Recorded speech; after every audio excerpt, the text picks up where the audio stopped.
Hey guys, it's Marissa. I haven't made a video in a long time, so I think the last video I made, I might have been around 33 weeks or something like that, pregnant.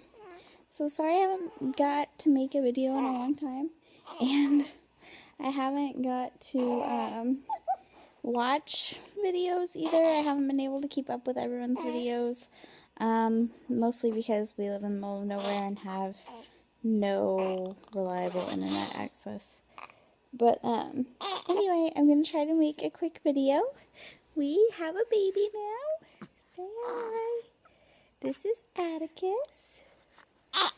We're gonna hope he lets me make a video. Yeah, maybe. He's about 2.5 weeks old now. Yeah.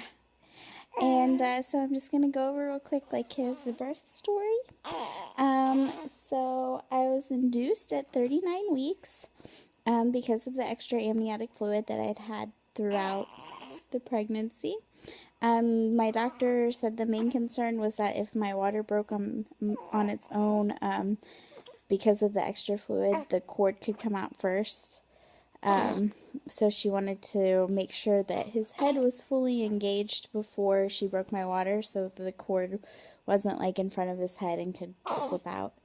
So I was induced at 39 weeks. At my 38-week appointment, I was 3 centimeters dilated and 80% effaced. So I didn't need the like cervical ripening pill that they give sometimes with induction. I just needed Pitocin. So at 39 weeks, we went in at about 5:45 in the morning, and I got a room. I got hooked up to an IV and got all that started. And about 8 o'clock that morning, my doctor came in and broke my water and started the Pitocin. What's wrong?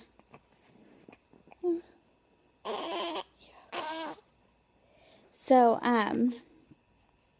about 8 o'clock, my water was broke, and I started the Pitocin.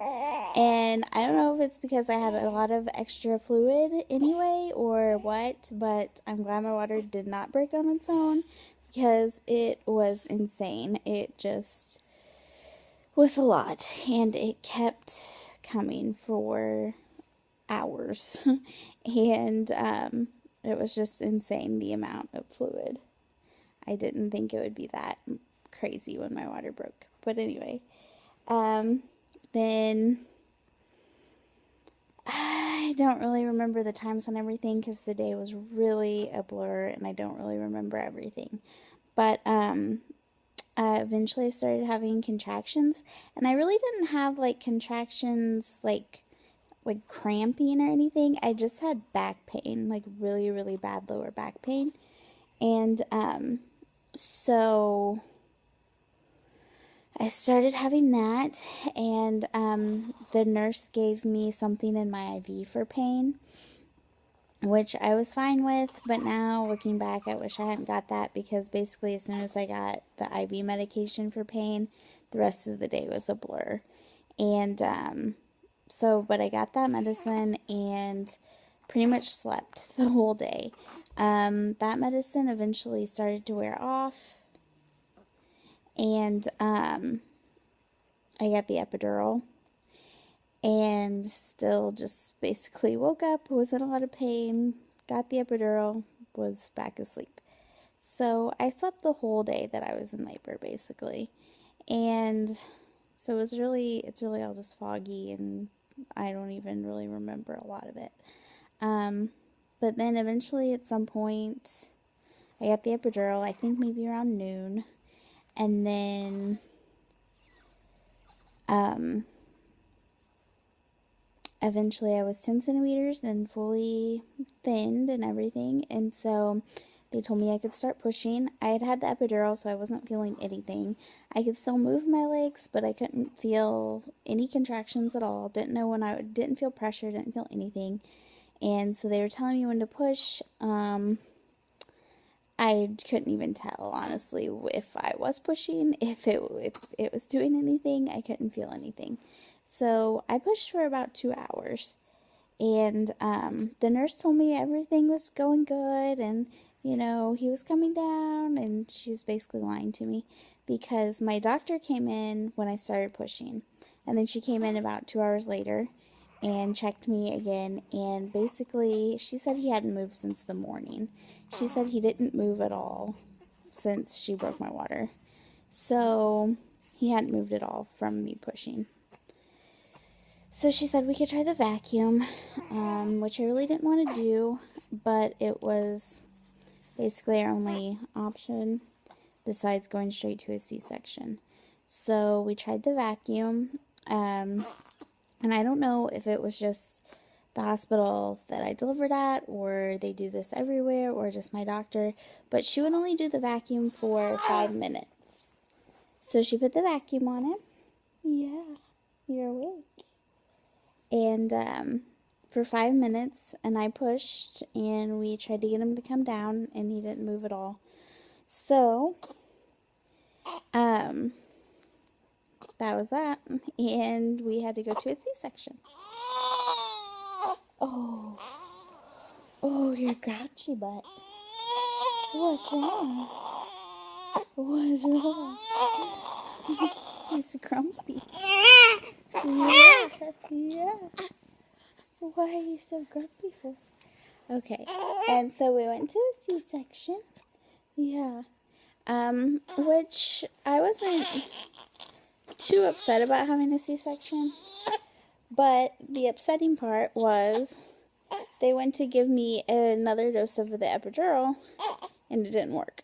I could move my toes, and I could feel half of my body.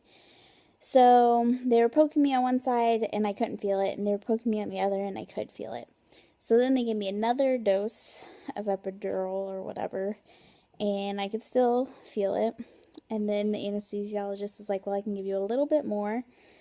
He gave me a little bit more, and I could still feel them poking the left side of my body. I could still move my feet.